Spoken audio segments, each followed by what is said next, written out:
மரணத்தை எண்ணி கலங்கிடும் விஜய மரணத்தின் தன்மை சொல்வேன்.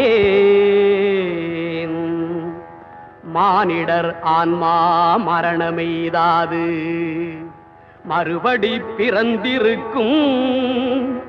மேனியை கொல்வாய் மேனியை கொல்வாய் வீரத்தில் அதுவும் ஒன்று. நீ விட்டு விட்டாலும் அவர்களில் மேனி வெந்துதான் தீரும் ஓர் நாள்.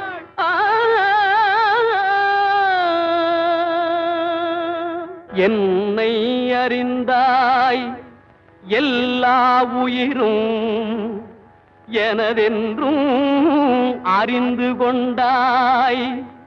கண்ணன் மனது கல் மனதென்றோ